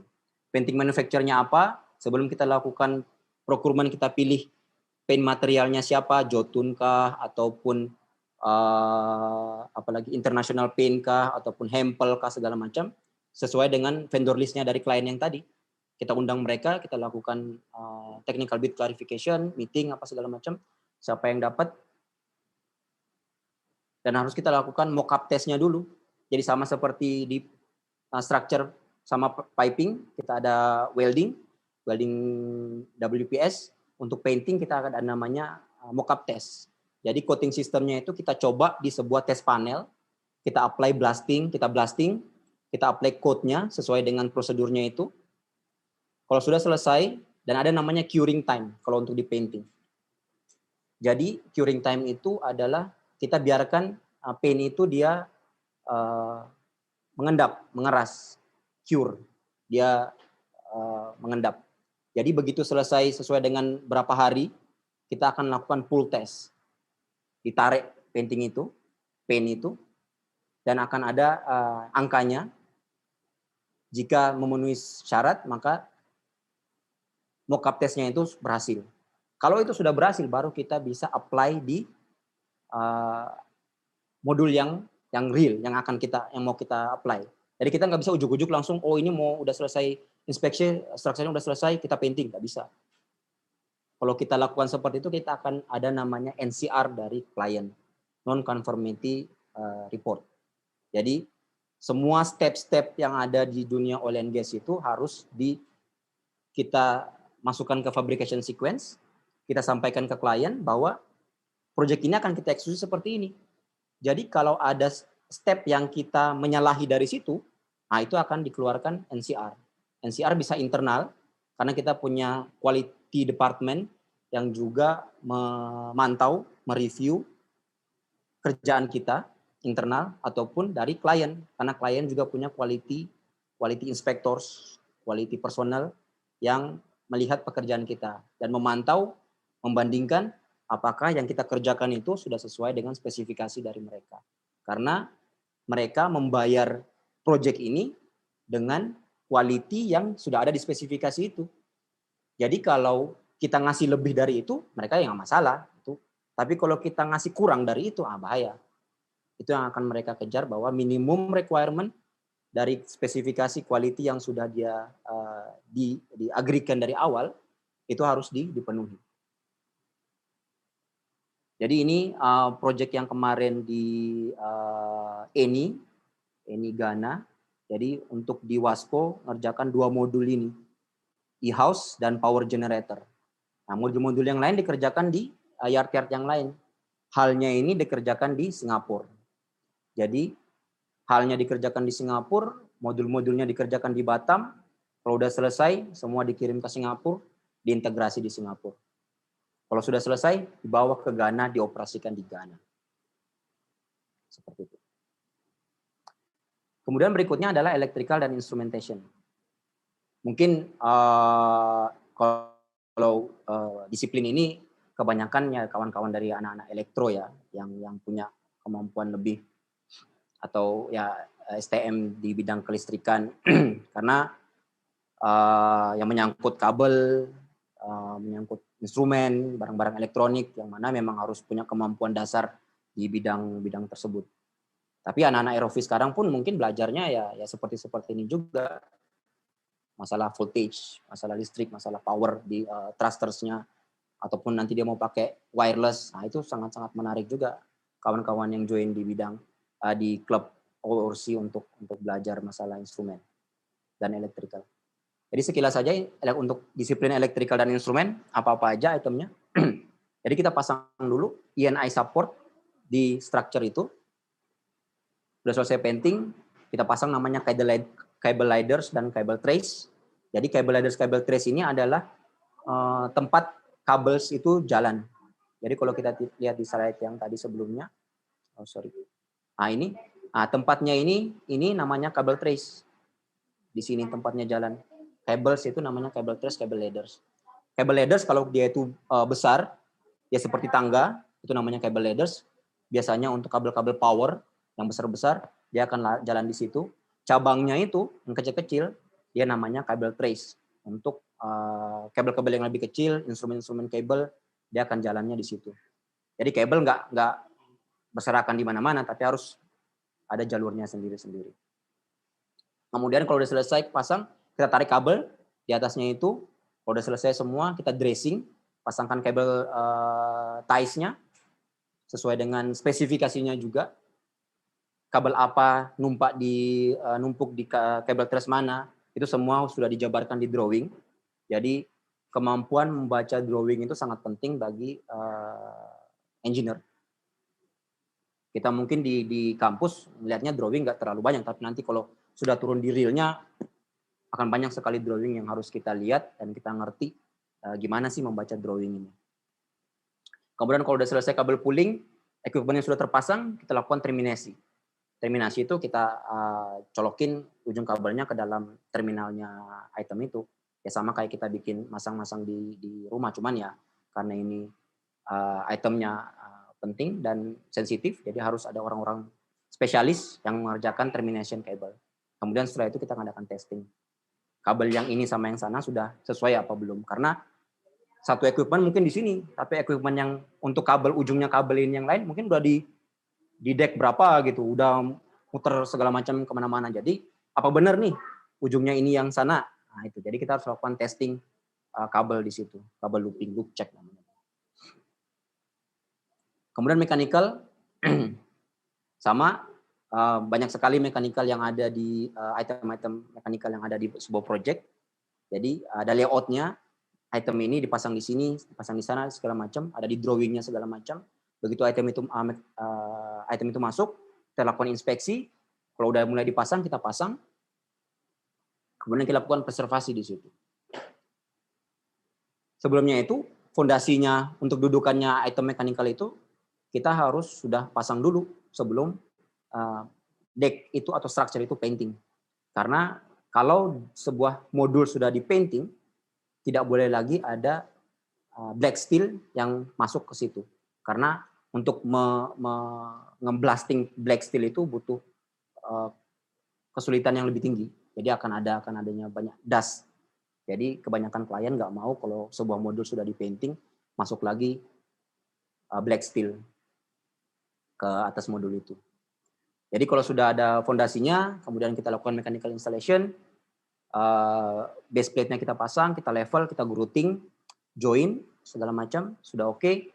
Kita lakukan mechanical cleaning dan preservation sampai item itu datang waktunya untuk dilakukan MC dan commissioning. Kemudian kita join juga dengan piping dan ENI kabel-kabelnya segala macam. Arsitektural. Nah, ini menarik. Jadi ada modul kalau FPSO modul yang untuk wellhead mungkin nggak terlalu tergantung dengan tipe modulnya juga. Kalau untuk wellhead yang hanya ada piping, structure, mechanical, itu nggak ada arsitekturalnya. Tapi kalau seperti di living quarter ataupun di electrical room itu ada arsitekturalnya. Arsitektural itu ya building. Jadi misalkan ini ada wall, dia pasang pinning. Pinning di sini akan dikasih rock wall. Jadi ini gunanya untuk sebagai insulation antara itu untuk suara ataupun fire protection. Jadi item, equipment ataupun orang di dalam room ini dia terlindungi oleh fire protection insulation ini. Dan ini pun ada spesifikasi beda-beda spesifikasinya. Dia tipe berapa segala macam. Jadi proses di arsitektural disiplin ini apa aja? Pertama pinning. Kita untuk di wall kita tembak pin sebagai tempat nanti untuk masangnya rook wall. Jadi kalau dia butuh rise floor akan ada namanya rise floor. Kalau dia nggak butuh room itu nggak butuh rise floor ya berarti kita langsung lakukan flooring di room tersebut. Kemudian habis pinning kita pasang rock wool dan wire mesh yang seperti yang tadi. Kalau udah selesai pasang ini, kita pasang wall-nya atau ceilingnya. Jadi sebelum itu di dalam sini udah pasang kabel trace apa segala macam di atas sini. Jadi kan deck di bawahnya itu ada kabel trace mungkin pasang, ada piping apa segala macam. Jadi semua segala macam udah dipasang di belakangnya, baru kita finishing oleh arsitektural. Arsitektural yang akan tutup semua yang ada di dalam sini. Jadi semua dalam ini udah selesai dulu. Baru arsitektural disiplin masuk, dia tutup segala macamnya ini. Jadi kalau perlu ada windows doors, ya pasang. Kalau di dalamnya ada furnitures, jadi kalau di living quarter itu harus ada furnitures. Kalau di living quarternya setara project saya sekarang ini, yang total ini dia setara bintang 5, hotel bintang 5. Jadi masing-masing orang punya kamar sendiri-sendiri. Nanti pada saat operasi di offshore Denmark sana. Kemudian room completion. Nah, jadi dari semua aktivitas itu ada proses pengecekan, inspection, sesuai dengan quality yang sudah disetujui bersama di spesifikasi awal itu tadi. Jadi kalau itu keluar dari spesifikasi itu, maka akan ada keluarnya punch list atau NCR. Jadi quality system dari sebuah company itu akan memantau hal-hal yang seperti itu. Apakah proses yang sudah dilakukan itu sesuai dengan quality system yang sudah di establish oleh sebuah company. Dan kita juga Mencon punya quality department sendiri, quality personal sendiri, klien juga punya quality personal sendiri, dan kalau diperlukan adanya third party, ada juga third party punya quality sendiri. Jadi semua proses dari awal potong sampai terakhir itu akan ada banyak inspeksi-inspeksi, dan semua inspeksi itu ada dokumentasinya, accept atau enggak, reject atau enggak, semua ada dokumentasinya. Jadi semua dimasukin dalam satu file besar, namanya handover dossier. Jadi handover dossier ini adalah semua record quality dari awal sampai akhir, materialnya itu beli di mana, tipenya kayak apa, kemudian weldingannya pakai welding WPS nomor berapa, yang weldingnya siapa, dia pas apa enggak, dia reject atau enggak, tanggal berapa dia reject, dia repair tanggal berapa, semua itu dimasukkan dalam sebuah buku namanya Manufacturing Record Book. Jadi masuk ke dalam sini, masuk ke dalam handover dossier ini yang harus direview, di-approve, disetujui oleh klien, dikasihkan ke klien itu sebagai blueprintnya project ini gitu. Jadi semua history record modul project ini tuh ada di dalam situ. Jadi kalau di kemudian hari ada apa-apa, kenapa di join ini kayak gini, kenapa di itu kayak gitu, dia bisa buka ke buku ini, dia cari recordnya ini dulu kayak gimana proses fabrikasinya. Jadi semua jelas di dalam sini, dan kalau ini nggak disubmit, nggak di-approve, ini ada angka duitnya sendiri. Nah, jadi sekitar 10% dari total nilai project, mungkin tergantung dengan masing-masing project, paling nggak sekitar 5-10% nilai dari total project ada di sini. Jadi kita harus submit, seorang Mencon harus submit dulu handover dossier book ini ke klien, baru klien akan merilis payment sebanyak persen yang ada di situ. Jadi ini sangat penting, karena historical semua aktivitas ada di sini. Dan jika perlu, juga dibutuhkan third party release note. Jadi misalkan project saya sekarang, dia meng-engage DNV untuk melakukan aktivitas inspection third party. Jadi DNV itu akan mengeluarkan release note bahwa project yang dikerjakan ini sudah sesuai dengan spesifikasi, dan dia sudah ngecek apa segala macam, dia endorse, dia tanda sign di situ bahwa dia meng-acknowledge ini sudah sesuai dengan spesifikasi. Baru itu bisa dirilis. Kemudian setelah itu ada proses MC dan commissioning. Dicek semua sistemnya, mechanical-nya, electrical-nya, semua dicek, lighting-nya di power up, untuk sistem-sistemnya semua di power up. Kemudian ada jika perlu ada performance review atau testing dan segala macam. Kalau untuk kapal kita lakukan sea trial. Jadi kalau sea trial mencoba semua performance dari kapal itu berjalan sambil dicoba tes semua sistem-sistemnya, sistem flushing-nya, airnya, listrik, emergency shutdown, ataupun semua sistem yang ada di dalam kapal itu akan dicek.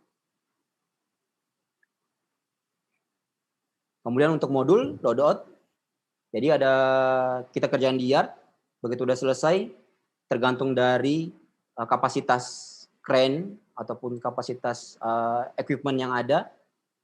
Jika modul itu terlalu berat, akan kita pakai model pulling system.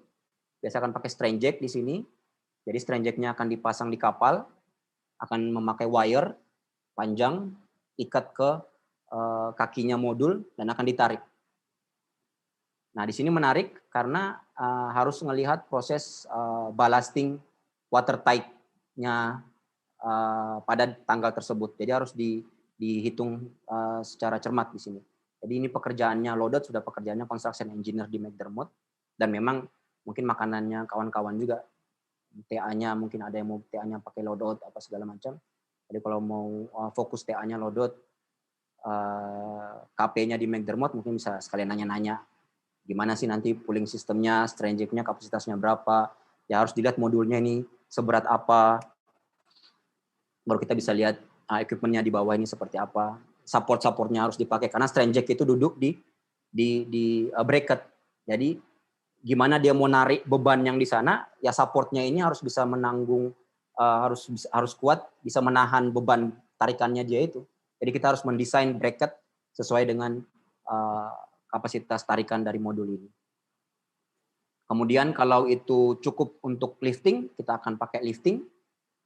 Kalau crane-nya cukup dari crane dari darat, kita pakai crane dari darat. Kalau nggak cukup, kita pakai crane dari laut. Kalau ini project kemarin di 2010, kira-kira Chevron, dia menyewa Asian Hercules. Ini per harinya Asian Hercules-nya harganya lumayan besar.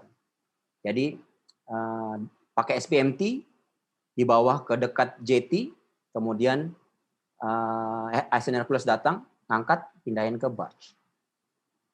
Kalau SPMT-nya masih cukup, jadi dia akan pakai metode roll out, pakai SPMT. Jadi modulnya yang sudah selesai datang, SPMT datang, jack up, naik ke barge. Ini semua kerjaannya construction engineer McDermott. Oke. Dah, mungkin saja. Pas saya mau mengingatkan juga. Pas sekali berarti. Oke, terima kasih Pak Akbar atas penjelasannya. Dari beberapa yang saya highlight tadi, banyak yang menarik yang mungkin seperti perbedaan antara piping dan pipeline, dan juga beberapa tahap-tahapan seperti blasting, painting, electrical instrumentation, dan sebagainya. Nah, kita harap pemaparan materi tadi dapat memantik keingintahuan kita dan agar kita semakin menggali lebih dalam lagi mengenai hal-hal yang terkait procurement dan construction kita kali ini. Nah, untuk saat ini kita akan membuka sesi tanya-jawab. Seperti yang telah saya bagikan di kolom chat untuk teknis pertanyaannya. Nah, ngomong-ngomong Pak, bagaimana Pak ini untuk pertanyaan dari Bapak untuk peserta? Nah, untuk mencari pemenang door prize-nya ini Pak. Jadi kalau saya pertanyaannya, kira-kira jurusan teknik kelautan itu bisa bekerja di bidang apa? Satu apa dua? Dua Pak. Dua. Oke, yang kedua,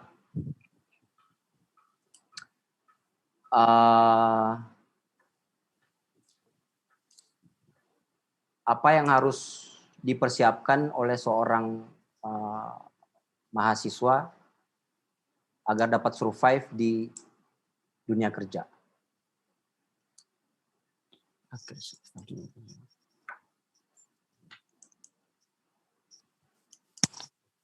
Terima kasih banyak. Nah, pertanyaan dari Pak Akbar sudah diberikan pada seluruh peserta.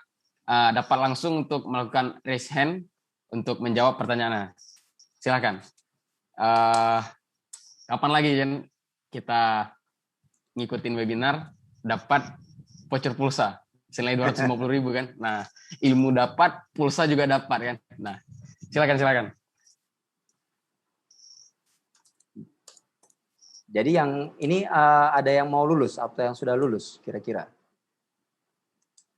Kalau dari panitia terpantau mayoritasnya angkatan 2019 dan 2020 dan 2018 juga. Berarti 2018 mau lulus ya berarti ya. Kira-kira ya. 2017 yang akan lulus, Pak. Berarti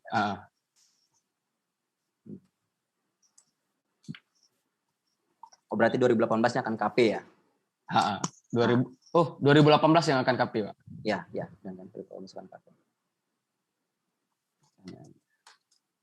Jadi ya itu, kalau misalkan mau KP yang untuk fabrikasi di Batam, ada beberapa yang sudah saya kontak.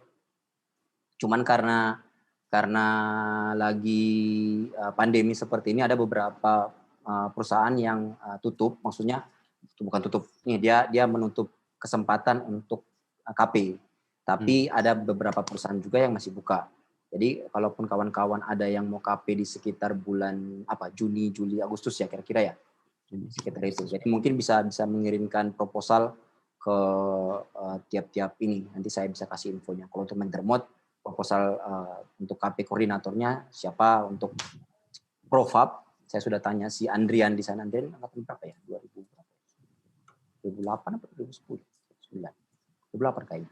Andrian di Profab, jadi bisa kirimkan ke dia juga, dia bisa coba bantu untuk sodorkan ke tim HR-nya di sana untuk potensi peluang untuk KP di situ, karena proyeknya juga lumayan.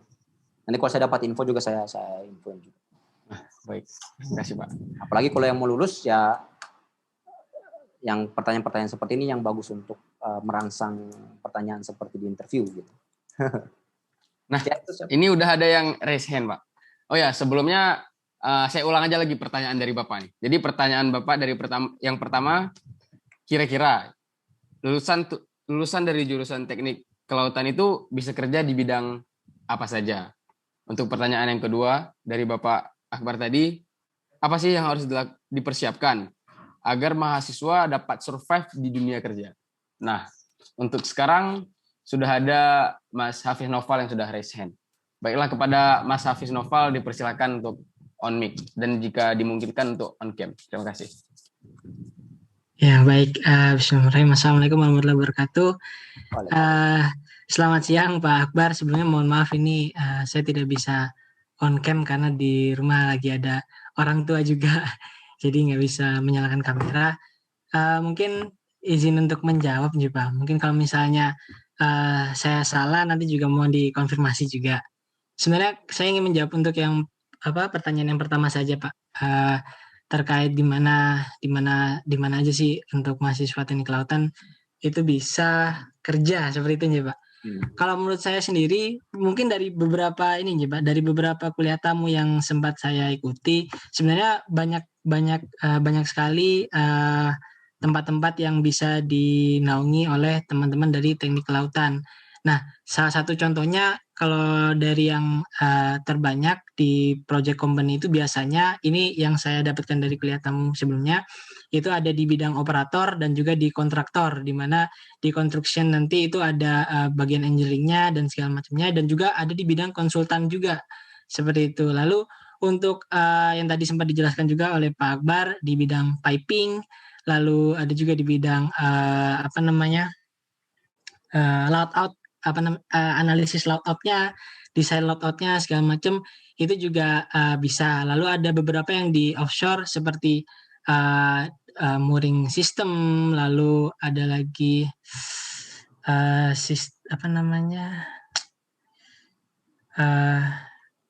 offloading seperti itu, hal-hal yang berkaitan dengan offshore structure itu juga rata-rata dari teknik kelautan pasti ambil di bagian desainernya seperti itu. Mungkin itu Pak dari saya. Terima kasih. Baik, terima kasih Mas Hafiz Noval atas jawabannya. Bagaimana Pak Akbar? Apakah ada tambahan lagi? Wah, tambahan pasti ada lah. Cuman dari jawabannya yang dijabarin sama Mas Hafiz itu udah kelihatan ya, Mas Hafiz ini mengikuti webinar kita dari seri pertama sampai seri kedua ini cermat gitu, menangkap semua pesan-pesan apa yang sudah disampaikan oleh kawan-kawan alumni. Jadi sudah bisa, ya harapan kita seperti itu, membuka wawasan dari kawan-kawan mahasiswa bahwa lulusan kita ini sudah terbukti bisa kemana saja gitu, bisa mengisi posisi yang di mana saja, entah itu di dalam ataupun di luar negeri. Gitu. Jadi dari jawabannya itu sudah bisa melihat bahwa Mas Hafiz memang mengikuti webinar ini dan insya Allah dapat manfaatnya. Gitu. Amin, amin.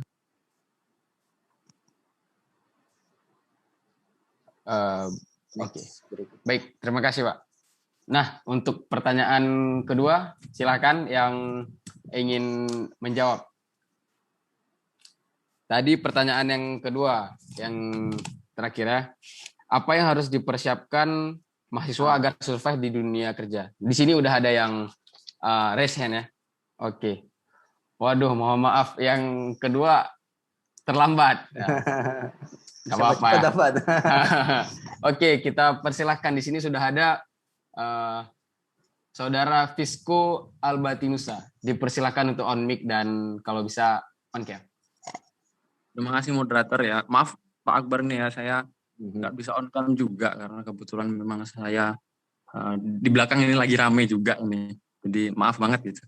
Ini saya sebenarnya tadi mau tanya aja sebenarnya, tapi kalau kalian atau tadi ada yang gitu Mas ya tadi ya, Mas moderator tadi kalau misalkan teman-teman ada yang ya kalau mau nanya aja, kalau mau dua-duanya silakan. Kalau mau ngasih rezekinya ke yang kawan sebelah juga nggak apa-apa. Ini menurut saya aja Pak ya, ini kalau misalkan tadi ditanya gitu ya, kalau misalkan apa yang bisa dipersiapkan buat mahasiswa buat nanti bisa survive di dunia kerja gitu Pak ya.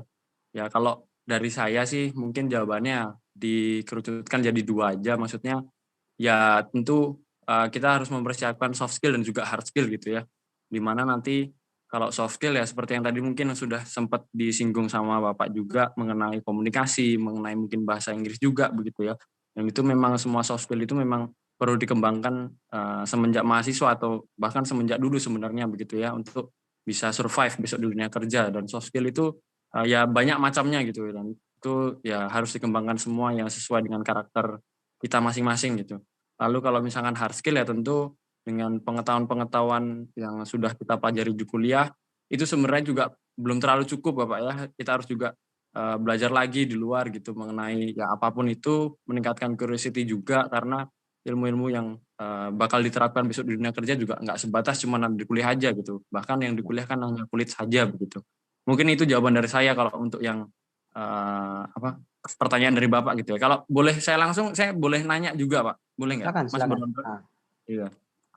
Nah kebetulan saya ini juga angkatan 2017 Pak, fiskal angkatan 2017 dan mau lulus ya, amin gitu ya, mau lulus amin gitu. Nah ini pertanyaan mungkin buat teman-teman juga karena kalau ngikutin dari webinar yang pertama tadi dan yang kedua memang ketika dilihat dan ketika didengarkan memang banyak sekali opportunity yang bisa diambil buat lulusan teknik kelautan gitu Pak ya. Nah cuman banyak dari teman-teman ini juga termasuk saya mungkin juga ya itu masih bingung gitu Pak karena memang kebanyakan kalau misalkan kita lihat di lowongan segala macam itu memang untuk fresh grade itu sangat susah mungkin ya kalau misalkan di dunia seperti yang kita apalagi kalau misalkan ingin dunia oil and gas atau ke marine begitu ya Pak.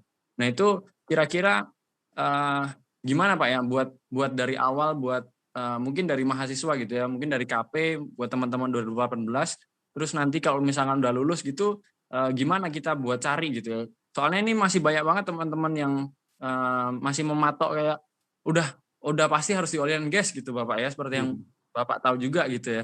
Biar ini buat membuka wawasan juga buat teman-teman biar ya dan saya juga ya biar kita tuh lebih tahu dan lebih paham dan biar bisa mempersiapkan lebih dini begitu. Mungkin seperti itu aja. Terima kasih. Terima kasih Mas Fisco atas jawaban. Dan juga terima kasih atas pertanyaannya. Seperti jawabannya tadi, tentu saja untuk agar survive kita benar-benar harus mengasah soft skill dan hard skill-nya. Apalagi di awal tadi sudah Pak Akbar jelaskan, seperti bergabung ke Toastmaker, sebuah komunitas untuk melatih skill komunikasi dan melatih soft skill lainnya. Nah, untuk pertanyaan yang telah diberikan, dipersilakan kepada Pak Akbar untuk langsung menjawab saja. Ya, sebenarnya tadi spot on ya jawabannya jawabannya si Fisco untuk pertanyaan saya tadi. Benar, hard skill dan soft skill. Itu udah nggak usah saya jabarin lagi. Untuk yang pertanyaannya Fisco, jadi sebenarnya gini ya, kalau saya kutip dari perkataannya si Wendy, sebenarnya kondisi sekarang ini memang agak sedikit challenging ya kita bilangnya, dengan minyak yang lagi belum stabil dan kemudian ada pandemi, dan memang itu mempengaruhi opportunity untuk kawan-kawan khususnya yang baru lulus. Saya nggak tahu kalau yang 2016 sudah dapat ini semua atau enggak ya. Tapi memang agak sedikit nggak sebanyak zaman saya dulu waktu lulus. Kita bisa bilang wah gila-gilaan itu project di mana-mana apa segala macam. Cuman ya disitulah challenges-nya tiap-tiap generasi, tiap-tiap angkatan. Cuman gimana triknya ya itu tadi sudah yang disampaikan oleh kawan-kawan sebelumnya, ikut sertifikasi, ada training, dapat sertifikat, ataupun KP-nya kemarin di mana, kontaknya siapa, kalau bisa masih tetap keep kontak, dan komunikasi tetap terjaga gitu. Kemudian berikutnya lagi LinkedIn. Jadi LinkedIn-nya kita itu karena di situ kita profesional platform. Jadi kalau bisa kita punya professional image di LinkedIn itu dengan bagus lah. Karena dari situ bisa nyebar kemana-mana, bisa saja peluang itu datang dari situ. Jadi kita nyampaikan ide kita di LinkedIn, kita posting, kita punya ide kayak seperti ini, aktivitas kita di kampus seperti ini, segala macam yang dapat menunjang profesional image seseorang di situ, itu coba digali lagi. Jadi mungkin dari situ ada HR yang ngintip gitu. Dan sebenarnya dari sistem employment system setiap project pasti ada fresh graduate di situ. Karena dia nggak bakalan ngasih semuanya, misalkan ada butuh 3 orang structural engineer, dia nggak bakalan ambil semuanya senior.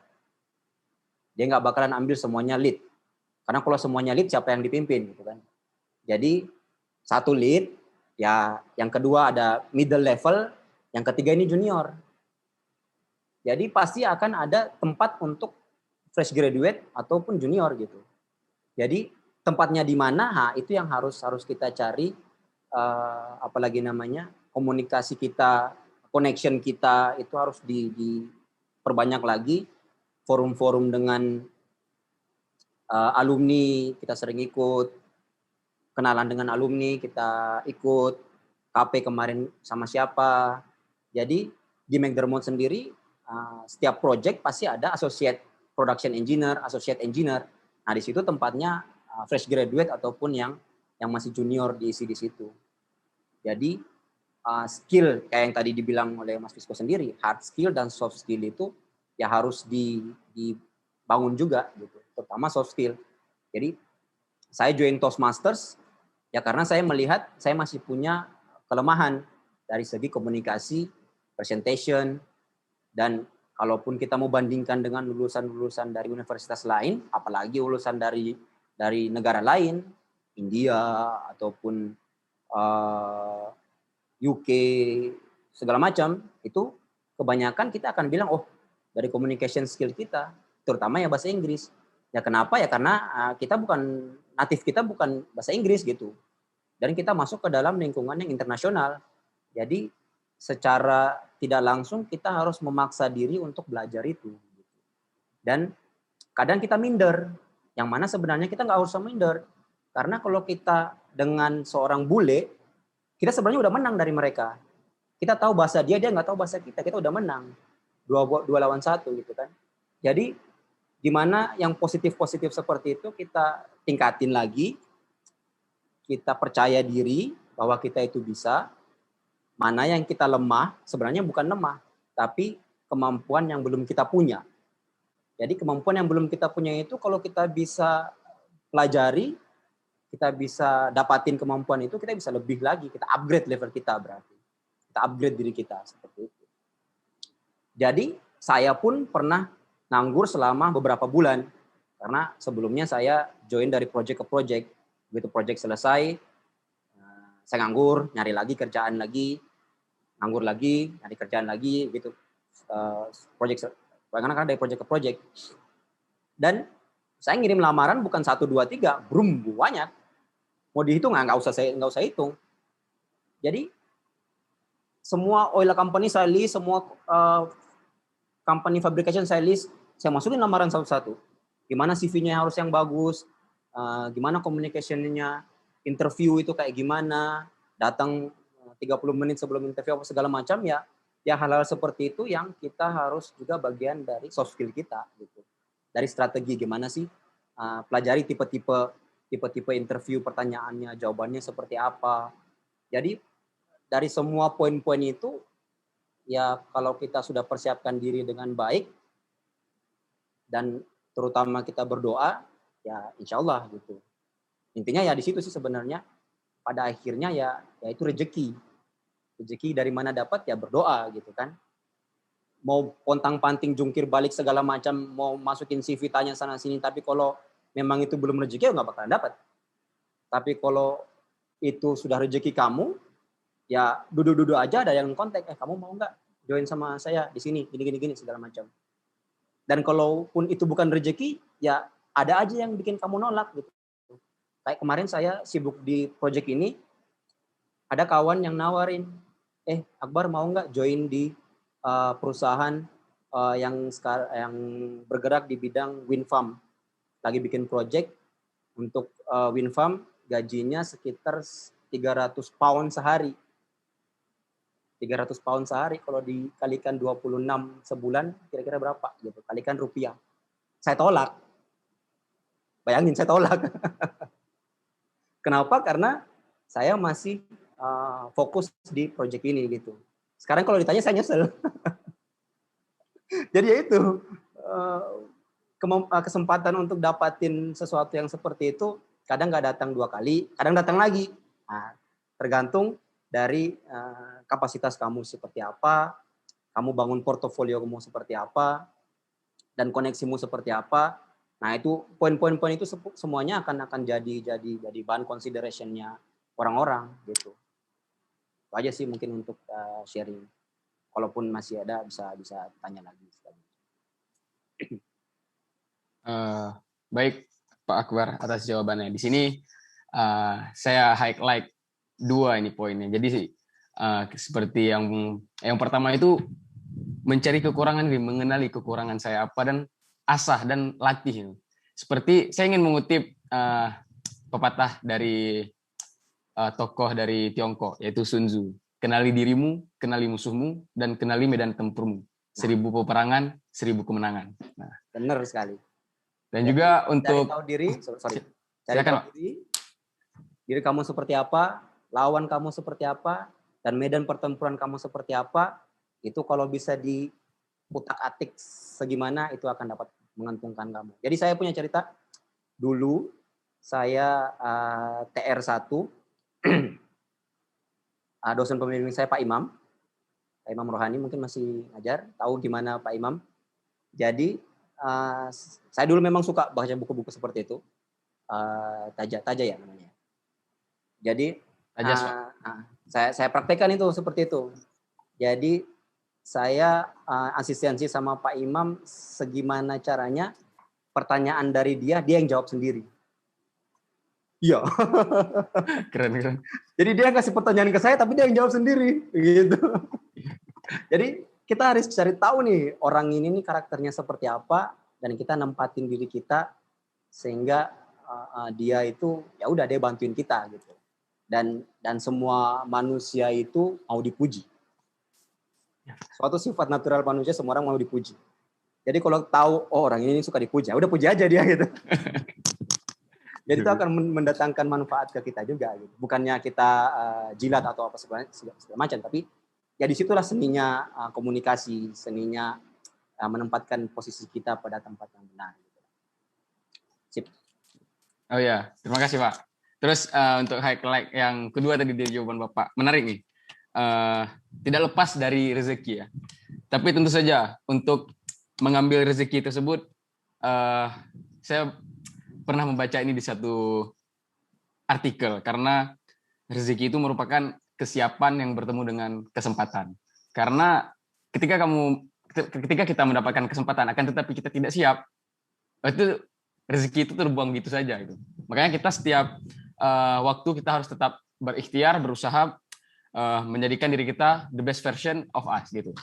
Baik, selanjutnya mungkin dapat menjadi pertanyaan terakhir jika pertanyaan terakhir, dan jika ada waktu akan kita buka sesi pertanyaan lagi kepada Saudara Maulana Akbar, dipersilakan untuk on mic. Oke, baik. Assalamualaikum warahmatullahi wabarakatuh. Waalaikumsalam. Sebelumnya saya ingin mengucapkan terima kasih kepada Pak Akbar. Tadi materinya sudah sangat jelas sekali ya, terutama dari procurement dan juga installation-nya. Sangat-sangat menambah insight. Beberapa bagian juga ada yang tidak dijelaskan di kuliah, Pak. Saya ingin tanya, mungkin ini sih Pak yang tadi menarik menurut saya. Yang pertama, itu saat fase procurement, itu ternyata dari classification societies atau kayak DNV atau ABS gitu, itu bisa melakukan inspeksi ya Pak.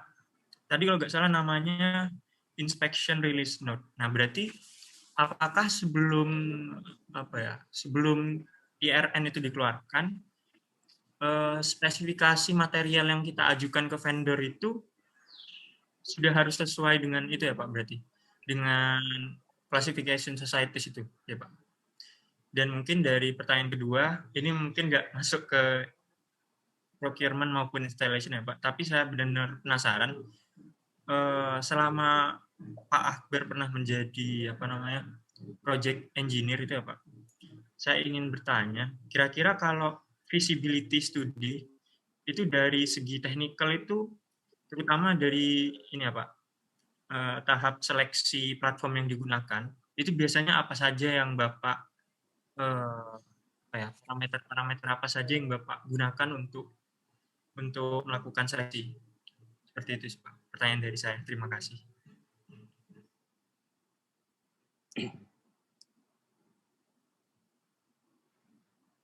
Langsung jawab, Tejas?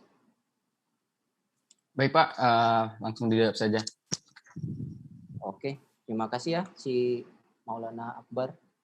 Jadi nama saya ini Akbar sebenarnya. Jadi kalau banyak nama Akbar itu saya harus bilang saya ini pakai CH gitu. Jadi dulu angkatan pertama di McDermott itu mereka manggil saya CH gitu. Karena tiap kali ketemu, enggak saya bukan Akbar, saya Akbar pakai CH. Jadi lanjut ke pertanyaannya. Jadi classification society atau kita bilang third party kayak DNV, ABS, LR apa segala macam itu, di project itu tergantung dari kliennya, dia akan ngasih item-item apa aja yang dia harus ikut. Jadi dari segala macam list itu kita kasih ke dia, dia akan nge-pick, saya mau ini saya ikut, ini kayaknya nggak usah gitu. Jadi kalau primary structure yang critical dia pasti akan ikut, tertiary, handrail apa segala macam nggak usah gitu. Sama seperti equipment. Kalau equipment itu critical, dia pasti akan tick, dia harus ikut. Jadi kalau dia sudah tick, dia harus ikut, maka di bagian inspeksi mana poin-poin mana saja yang dia harus datang, dia harus diundang. Jadi ada namanya ITP, Inspection Test Plan. Jadi ITP itu harus dibuat oleh seorang menkon ataupun vendor dan di-share ke semuanya, ke kita. Jadi dari situ akan dilihat poin ini inspeksinya saya, kamu, third party, apa segala macam. Perlu nggak? Jadi kita kasih ke semuanya itu di-share. Jadi mana yang dia akan milih si third party itu. Oh saya mau di sini. Jadi ITP itu kalau sudah dapat input dari third party ataupun dari klien, itu harus direvisi. Jadi dalam sistem dokumentasi kita kirim revisi 0, revisi A. issue for your review. Jadi dari situ semua kan kasih komen. Ini ganti ini, apa segala macam. Kalau untuk ITP, ya itu, item ini saya mau datang, item ini saya nggak usah, item ini kamu kirim dokumennya aja ke saya gitu, saya review, saya nggak usah datang gitu. Nah itu dibalikan ke vendor dokumennya itu, dia update dokumen itu, dia submit lagi sebagai revisi 0, issue for construction. Nah, dokumen itu yang akan dipakai untuk eksekusi nanti. Jadi semua orang akan berdasarkan dengan dokumen itu. Kalau nantinya ada yang lewat dari dokumen itu atau enggak tercapture, ya kita harus tanggung jawab. Kenapa kamu udah bilang kamu undang saya untuk aktivitas ini, tapi kamu nggak undang? Mana undangan kamu? Gitu. Dan ngundang third party biasanya 2 minggu sebelum aktivitas. Kita harus ngirim undangannya.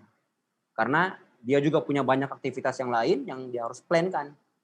Ataupun dia harus datangkan dari luar negeri. Jadi biasanya minimum 2 minggu. Kalau orangnya itu ada di samping kita, ya bisa kita atur dengan enak gitu. Tapi kebanyakan bakunya 2 minggu sebelum aktivitas itu kamu harus undang saya. Jadi bukan hanya final inspection aja, tapi ada poin-poin inspeksi yang harus dihadirin juga dan harus disign sama third party itu. Kalau nggak ada sign-nya dia, si klien nggak mau terima karena klien sudah mempercayakan inspeksinya dia ke si third party tersebut. Kemudian berikutnya yang visibility ya. Sebenarnya pengalaman saya kebanyakan belum pernah ngerjain visibility study untuk oil and gas. Itu mungkin sebenarnya yang bisa jawab itu si Nashe atau Fajar, ownernya Nil Edu Store. Tapi saya handle project pabrik minyak kelapa sawit di Sumatera dan di Papua. Jadi di main office itu kita handle semua project. Jadi dari situ kita lakukan visibility study dan banyak sekali poin-poin, apakah itu dari material, apakah itu dari suatu lokasi. Misalkan kalau saya ambil sampel project tersebut, misalkan kita akan bangun bangun tangki di Papua misalkan. Opsi kedua, kita nggak usah bukan manggung, tapi nambah. Karena sebelumnya dulu sudah ada tangki 1, tapi karena produksi kapasitasnya pabrik itu lebih, apakah perlu bangun 1 lagi, ataukah kita pertambah transportasi.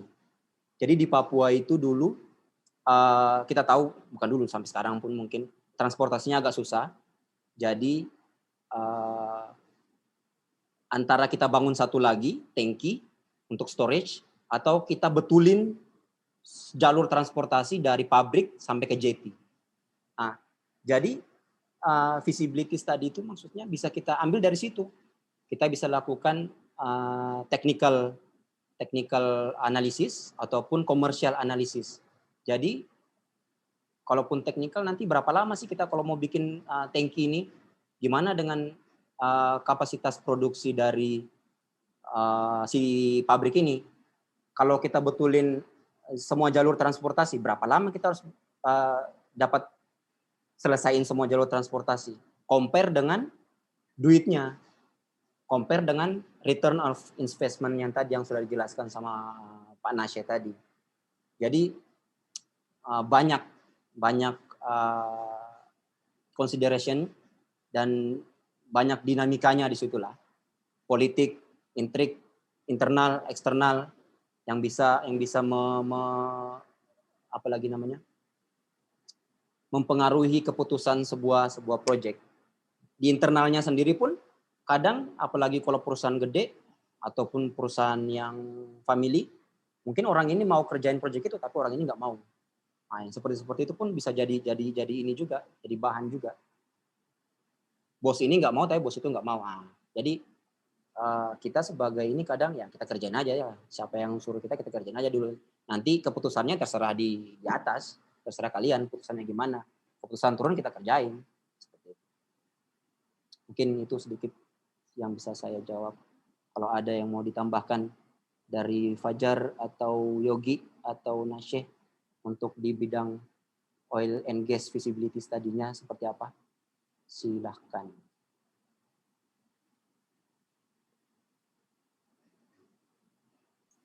Baik, Lanjut. terima kasih Pak Akbar atas jawabannya. Jika saya review sekali lagi, mungkin kembali lagi, seorang engineer tidak hanya harus jago menguasai ilmu-ilmu teknik, ternyata harus juga mampu melihat kondisi-kondisi sosial politik juga seperti yang pernah dijelaskan. Karena permasalahan tidak selalu didatangkan dari permasalahan teknik, juga dapat datang dari permasalahan-permasalahan sosial politik. Baik, terima kasih. Dengan berakhirnya jawaban dari pertanyaan terakhir tersebut, tibalah pula kita di penghujung acara kita pada webinar kali ini. Mungkin sebelum kita akhiri webinar kita kali ini, apakah ada pesan singkat dari Pak Akbar? Ya, terima kasih kawan-kawan sudah menginisiasi kegiatan ini, webinar dari seri 1, 2. Insya Allah kegiatan ini akan terus berlanjut ya. Semoga kita dapat dukungan dari alumni-alumni yang lain, bisa sharing pengetahuan mereka di sini. Karena banyak sekali alumni kita di luar yang sebenarnya justru di masa pandemi ini sebuah opportunity untuk kita bisa ketemu dengan mereka dalam seperti ini, sharing session online. Jadi saya di Toastmasters pun saya duduk di Batam, tapi saya bisa join di KL, saya bisa join dengan kawan-kawan di Dubai, saya bisa join dengan kawan-kawan di The Hague, Belanda. Jadi ini kesempatan kita untuk lebih terbuka lagi gitu dengan orang-orang seperti itu, alumni-alumni yang ada di Norway, alumni-alumni yang ada di UK, di Qatar, segala macam. Ini Yogi ada di sini juga. Jadi mungkin sebuah sarana silaturahmi, sarana cangkruk lah ya, sarana cangkruk kita dengan para alumni, dapat sharing session, dapat ilmu, kenalan. Ya insya Allah ke depannya kita nggak tahu kita akan kerja bareng, apa segala macam kan. Jadi ya alhamdulillah kita bisa dapat sharing session seperti ini. Kawan-kawan antusias untuk datang, terus kembangkan antusiasnya, apa yang dapat diambil dari kami ya insya Allah menjadi manfaat. Kalaupun ada kekurangan kita mohon maaf gitu, itu khilaf dari kita gitu. Itu aja mungkin dari saya. Terima kasih Pak. Oh ya, ini untuk pemenang door prize penanya terbaik, silakan dipilih Pak. Door prize ya. Tadi kan dua yang itu kan, Visco sama Hafid. Itu untuk ini Pak, voucher pulsa. Jadi yang satu lagi untuk pemenang buku Pak. Silakan dipilih penanya terbaik Pak. Oh, buku. Siapa lagi penanya tadi ya?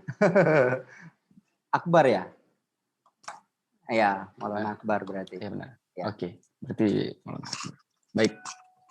Baiklah, terima kasih atas kehadirannya pada teman-teman itu juga. Semua yang nanya punya motor apa punya mobil? Kalau punya mobil nggak bisa di Maxos belum upgrade ke mobil. Ya. Dulu zaman kita pakai motor semua. Untuk voucher berlaku untuk semua penanya, tapi khusus yang di Surabaya masih. Ya. Baik, sudah didata. Terima kasih. Baiklah, terima kasih bagi seluruh peserta yang telah berhadir dan kepada narasumber yang menyempatkan waktunya. Saya Muhammad Tajaskar Fatin Khairi selaku moderator pada acara hari ini. Memohon maaf jika ada kesalahan dan salah kata pada pembawaan acara saya pada hari ini. Baiklah, semoga acara kita pada hari ini benar-benar mendatangkan manfaat kepada kita sendiri. Tetap semangat puasa bagi yang berpuasa. Terima kasih banyak. Saya akhiri, wabillahi taufiq wal hidayah. Wassalamualaikum warahmatullahi wabarakatuh. Terima kasih. Waalaikumsalam. Waalaikumsalam. Ya, terima kasih. Terima kasih Pak. Ya, ketemu lagi nanti kapan-kapan. Insya Allah.